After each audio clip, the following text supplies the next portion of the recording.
Nos coloquemos em pé.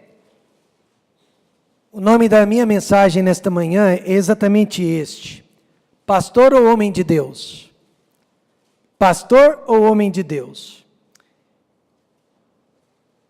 Este foi o último sermão que Paulo pregou para a sua igreja que ficava em Éfeso. E de Mileto mandou a Éfeso a chamar os anciãos da igreja, ou seja, todos os líderes. E logo que chegaram junto dele, disse-lhes: vós bem sabeis, desde o primeiro dia em que entrei na Ásia, como em todo esse tempo me portei no meio de vós, ou como eu me comportei dentre vocês. E como que ele se comportou no meio da igreja? Servindo ao Senhor com toda a humildade e com muitas lágrimas e tentações que pelas ciladas dos judeus me sobrevieram. Como nada que útil seja, deixei de vos anunciar e ensinar publicamente e pelas casas, testificando tanto a judeus como a gregos o arrependimento para com Deus e a fé em nosso Senhor Jesus Cristo. E agora eis que, ligado eu pelo Espírito, vou para Jerusalém, não sabendo o que lá me há de acontecer. Então Paulo fez uma lista da maneira como ele havia se comportado no meio daquela igreja durante aqueles anos. Senão o que o Espírito de cidade em cidade me revela, dizendo que me esperam prisões e tribulações. Mas de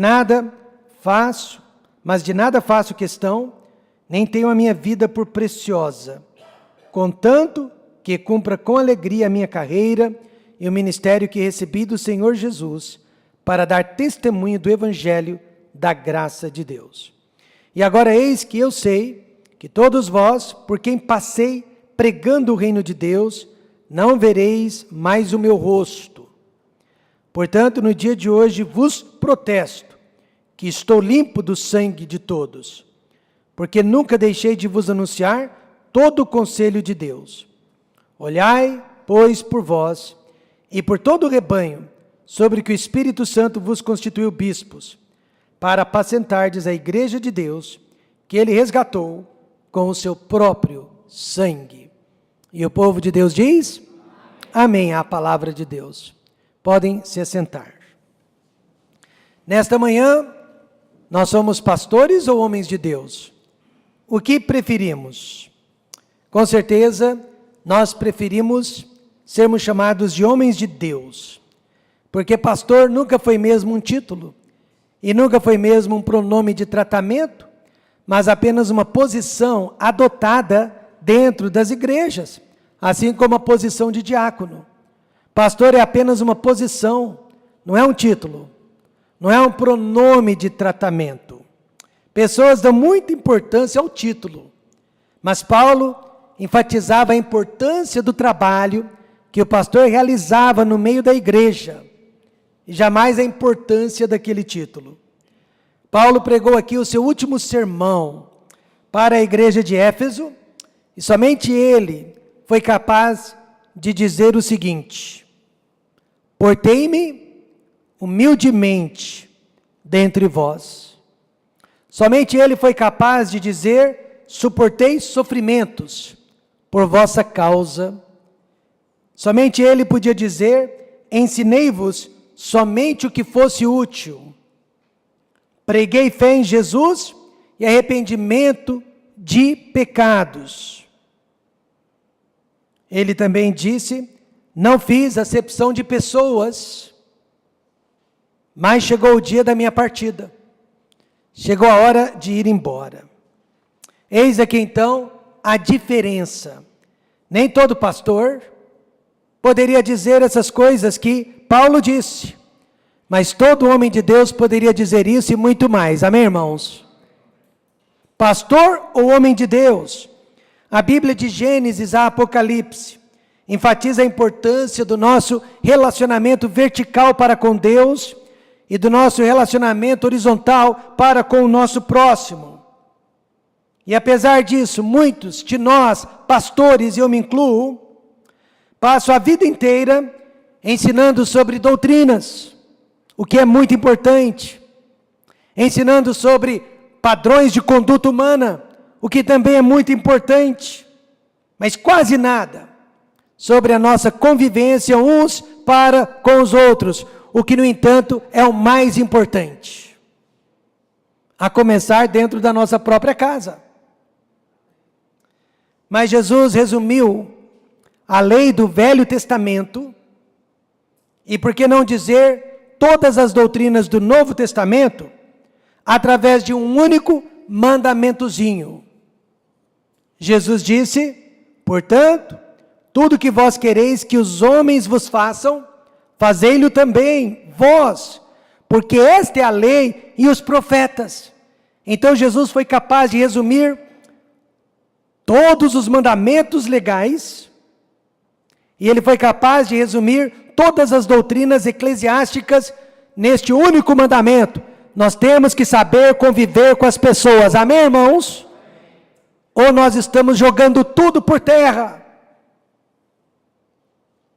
Em seu último discurso para a igreja de Éfeso, Paulo falou sobre a importância do nosso testemunho cristão e como devemos tratar uns aos outros. Este foi o tema do seu último discurso. Primeiro, através do nosso relacionamento humano. Segundo, através do evangelho da graça. E terceiro, através do contentamento da vida. Vamos ver em primeiro lugar o nosso relacionamento para com os irmãos que Deus coloca em nossa vida, que Deus coloca em nosso caminho.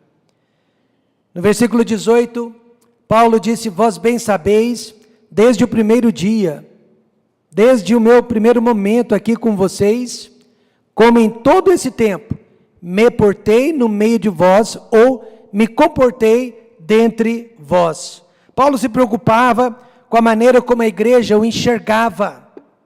Ele não vivia para agradar as pessoas, ele vivia para agradar a Deus, mas certamente Paulo também não vivia para desagradar as pessoas. Por isso ele disse: vocês sabem como eu me comportei entre vocês.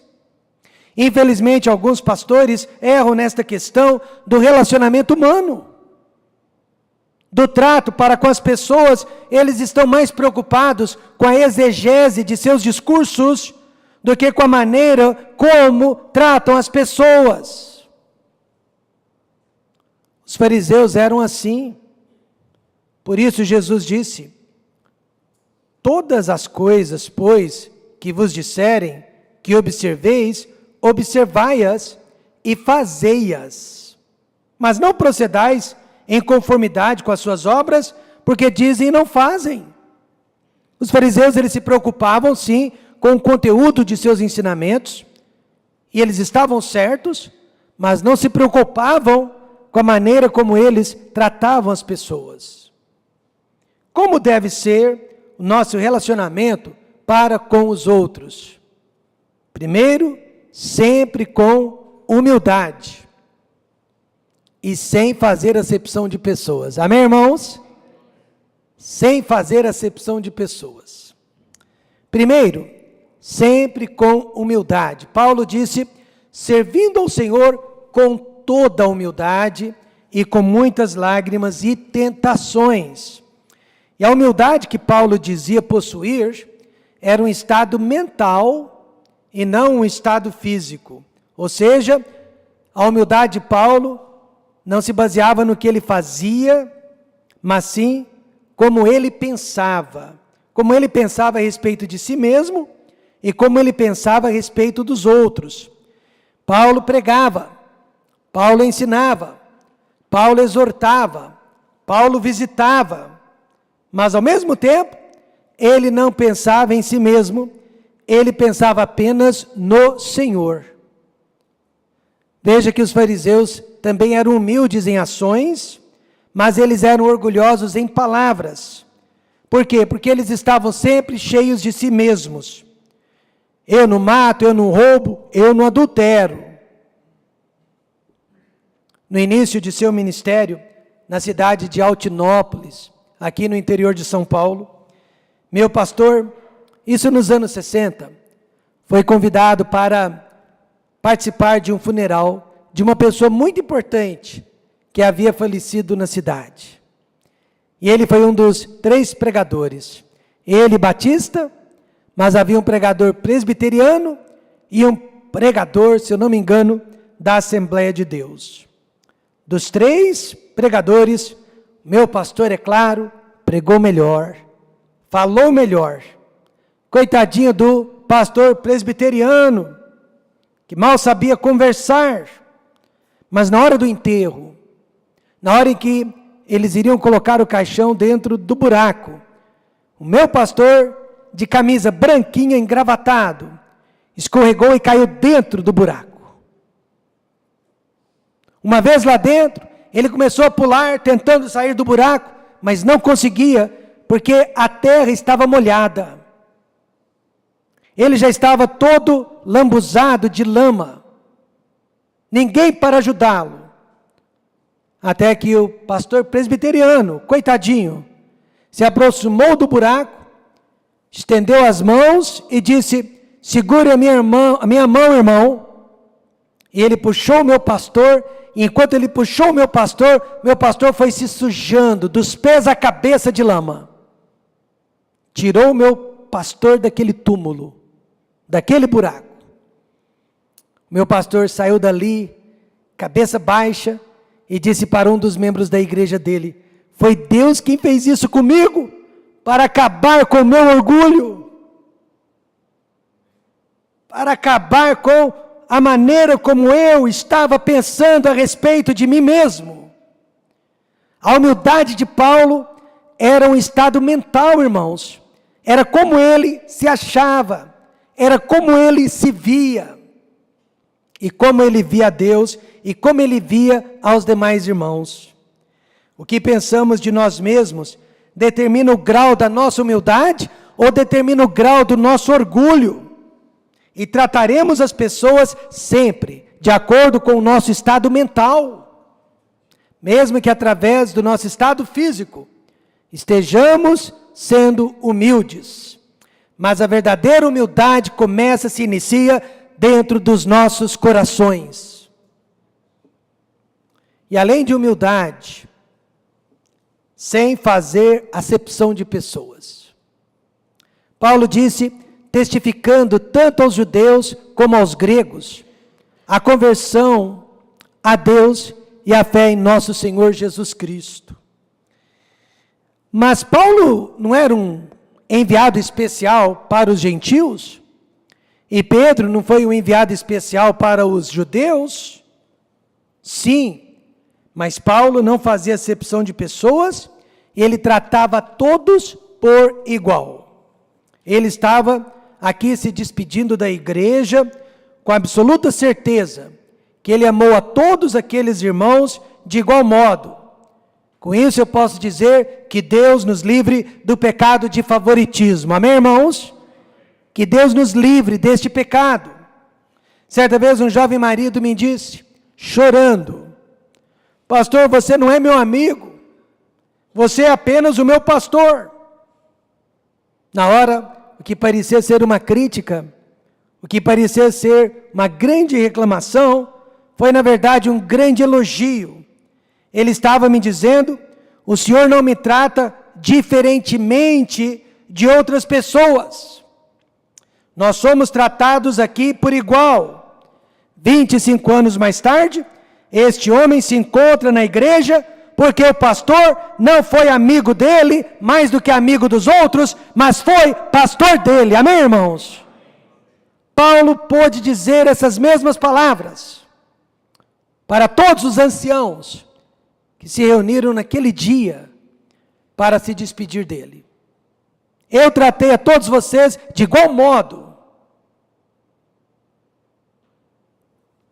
Paulo era pastor de todos eles, sem exceção. A Bíblia nunca fala sobre os amigos de Paulo. A Bíblia só fala sobre os cooperadores do apóstolo Paulo. Amém, irmãos? Cooperadores do apóstolo Paulo. Então nós, pastores, temos que ter muito cuidado com o tipo de relacionamento que exercitamos para com os nossos irmãos. Em segundo lugar, muito cuidado com o nosso ensinamento para com os irmãos. Paulo deixou isso tão claro quando disse: para dar testemunho do evangelho da graça de Deus. Eu quero que você preste atenção no tipo de evangelho que nós, pastores, precisamos pregar na era da igreja. Evangelho da... Mais uma vez, evangelho da graça. Em contraste ao evangelho da lei. Evangelho da graça em contraste com o evangelho dos fariseus, que tentava subjugar as igrejas naqueles dias. Hebreus capítulo 7 ensina que Moisés, os sacerdotes e a própria lei do Velho Testamento vieram através da tribo de Levi, serviram o seu propósito, mas agora, Hebreus 7 diz isso, veio Jesus Cristo através da tribo de Judá, e não através do sacerdócio de Levi, mas através da linhagem de Melquisedeque. Melquisedeque. Então Jesus é o novo sacerdote que requer novas leis. E que leis são essas? As leis para a igreja. João 13:35, Jesus disse: nisto todos conhecerão que sois meus discípulos, se vos amardes uns aos outros. Nada fere mais a lei do novo sacerdócio do que a nossa falta de amor, a nossa falta de respeito, a nossa falta de paciência, a nossa falta de tolerância, a nossa falta de consideração uns para com os outros. E o que o evangelho da graça nos ensina? Primeiro, o evangelho inclui todos os ensinamentos de Jesus Cristo. Porque nunca deixei de vos anunciar todo o conselho de Deus. E o conselho de Deus aqui se refere aos 3 anos e meio de ministério que Jesus Cristo teve sobre a terra, incluindo a sua morte, seu sepultamento e sua ressurreição pelos nossos pecados. E inclui também todos os ensinamentos que Paulo estava recebendo naqueles dias, através da inspiração do Espírito Santo de Deus. O que Paulo quis dizer com isso? Porque nunca deixei de vos anunciar. Quer dizer que ele não tinha culpa se algumas daquelas pessoas morressem sem Cristo. Quer dizer que ele não tinha culpa se aquelas pessoas vivessem em pecado. Ele não tinha culpa se aquelas pessoas adorassem a ídolos. Ele não tinha culpa se aquelas pessoas praticassem imoralidade ou alcoolismo.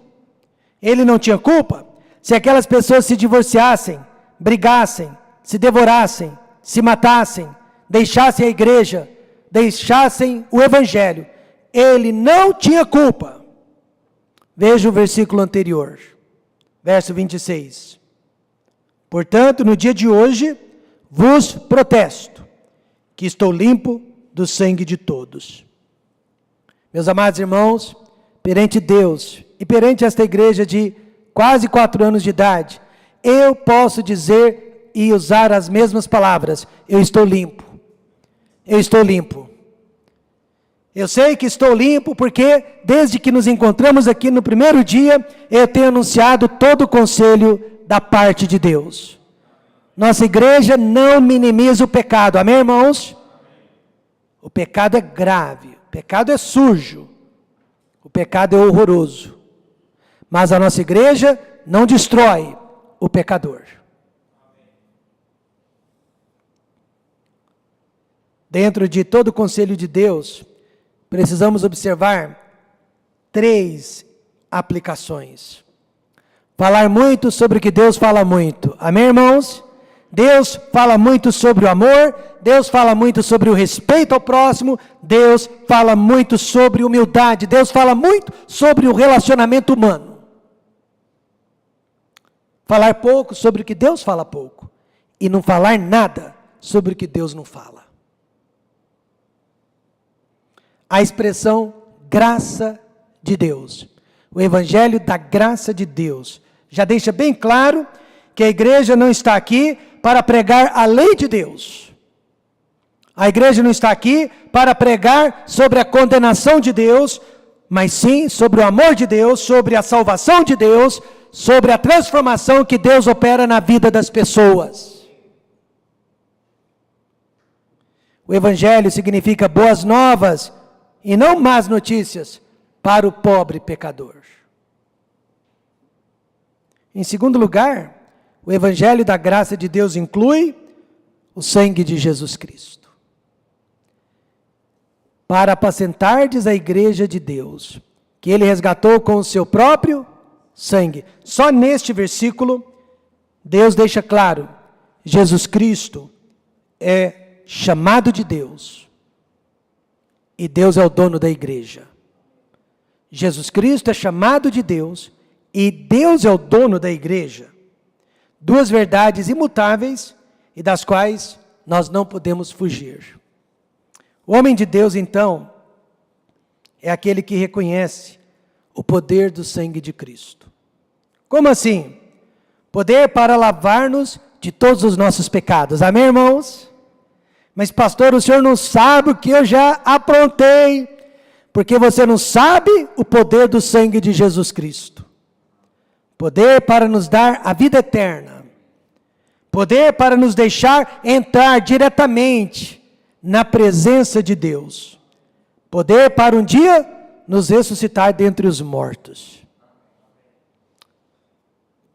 Karl Marx, judeu e filósofo ateu, pai do comunismo, acreditava que todos os homens deveriam ser iguais, mas debaixo da tutela de um grande Estado governamental.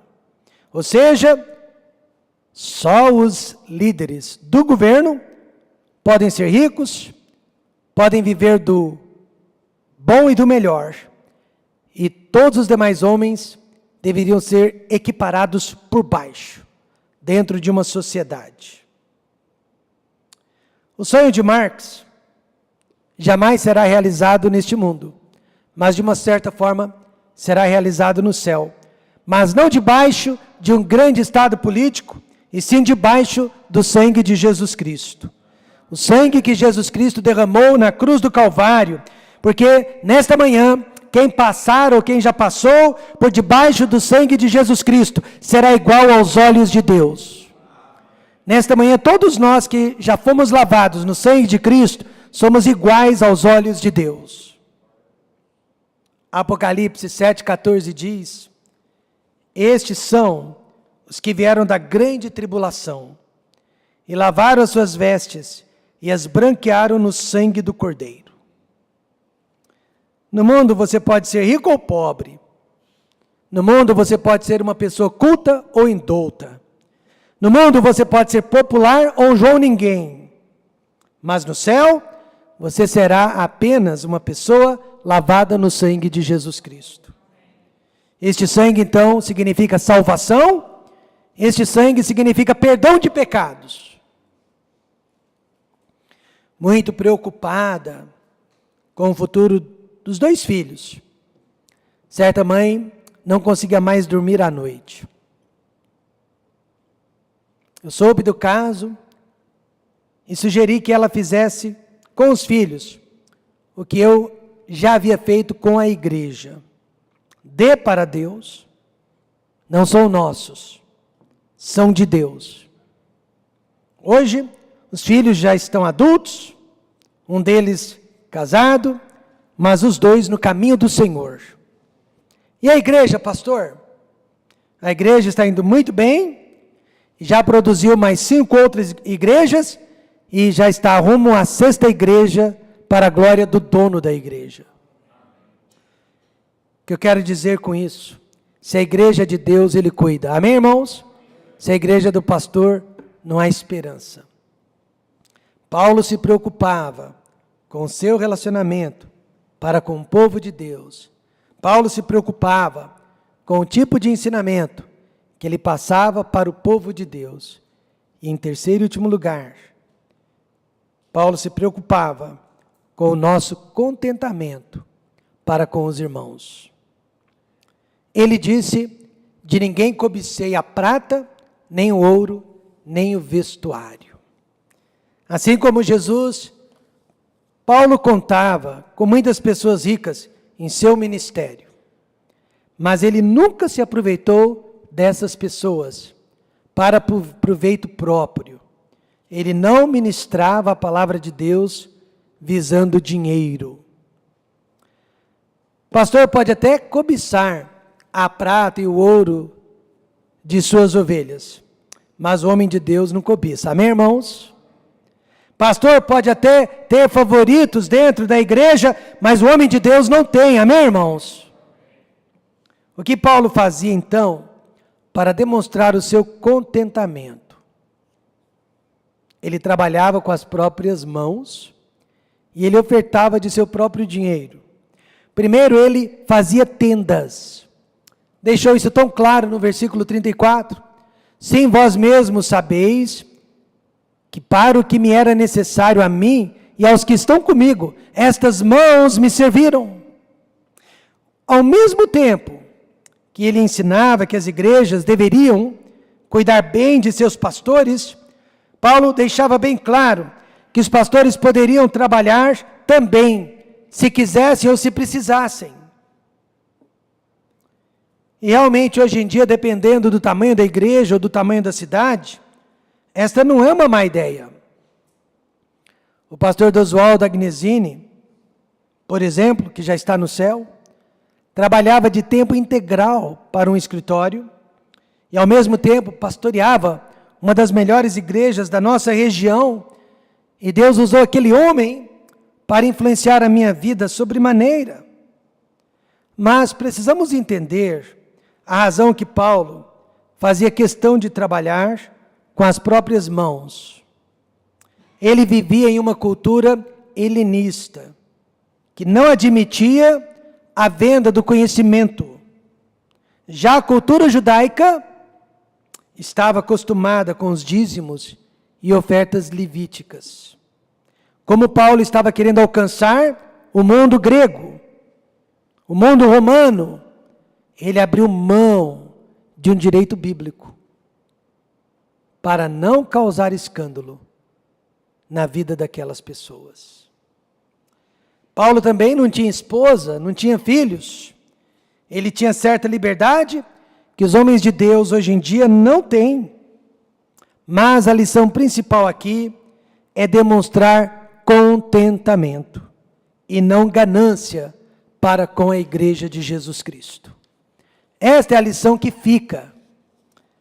E ele fazia caridades.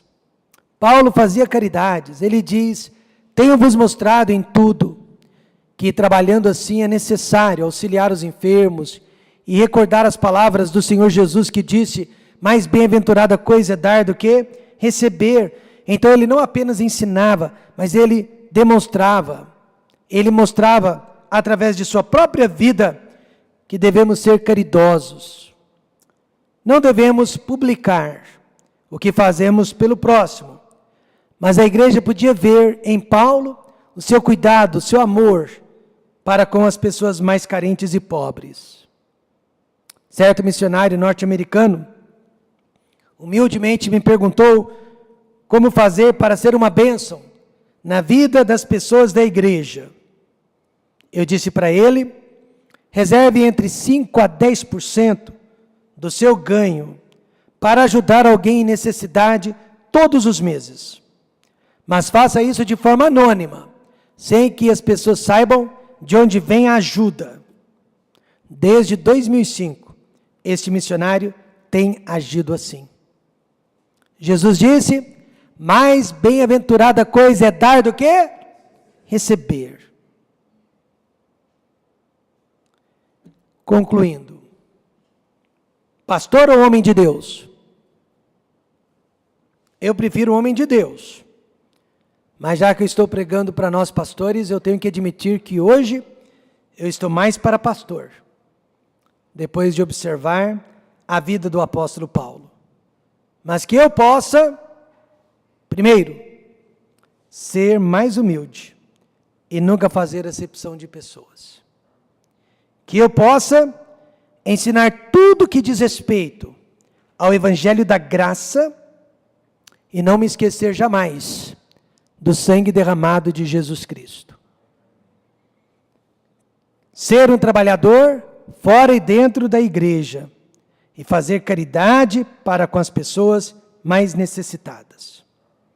Em outras palavras, que eu possa deixar saudades um dia quando eu partir.